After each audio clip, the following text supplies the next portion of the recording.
கண்ணியத்துக்குரிய சகோதரிகளே, நாங்கள் ஒவ்வொருத்தரும் மனப்பாடம் விட்டிருக்க வேண்டிய பிரார்த்தனை. சாதாரணமாக மழை பொழிகிற பொழுது நாம் ஓத வேண்டிய பிரார்த்தனை அல்லாஹும்ம ஸய்யிபன் நாஃபியா, யா அல்லாஹ் இந்த மழையை பிரயோசனம் உள்ள மழையாக ஆக்கி தருவாயாக என்று நாங்கள் பிரார்த்திக்க வேண்டும். ரசூலுல்லாஹி ஸல்லல்லாஹு அலைஹி வஸல்லம் அவர்கள் மழை பொழிகிற பொழுது அல்லாஹும்ம ஸய்யிபன் நாஃபியா என்று பிரார்த்தித்தார். யா அல்லாஹ் இந்த மழை பிரயோசனமாக கிடைக்க வேண்டும் என்று பிரார்த்தனை செய்ய வேண்டும். அதே நேரம் இந்த மழை எங்களுக்கு சோதனையாக ஆகி வேதனையாக மாறுகிற சந்தர்ப்பத்தில், நாம் வெள்ளத்தால் பாதிக்கப்படுகிற இப்படியான இக்கட்டான நிலையை நாங்கள் எதிர்நோக்குகிற சந்தர்ப்பத்தில் ரசூலுல்லாஹி ஸல்லல்லாஹு அலைஹி வஸல்லம் அவர்கள் அல்லாஹ்விடத்தில் பிரார்த்தித்தார்கள், அல்லாஹும்ம ஹவாலைனா வலா அலைனா, யா அல்லாஹ் இந்த மலையை எங்களுடைய சுற்றுச்சூழல் எங்களை அண்டிய பிரதேசங்களுக்கு நீ நகர்த்தி விடுவாயாக, இதை எங்கள் மீது நீ அதாபாக ஆக்கிவிடாதே. வலா அலைனா, எங்கள் மீது இந்த மலையை நீ சோதனையாக ஆக்கிவிடாதே.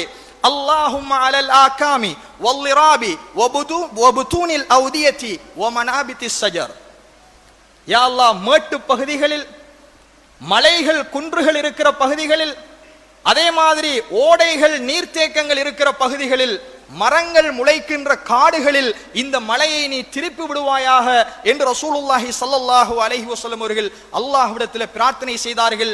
அந்த ஓயாமல் பெய்த மழை நின்றது என்கிற வரலாற்றை கண்ணியத்துக்குரிய சகோதரர்களை புகாரிலே பார்க்கிறோம். எனவே இந்த பிரார்த்தனை இந்த கால சூழ்நிலைக்கு நாம் ஒவ்வொருத்தரும் மனப்பாடம் விட வேண்டும்.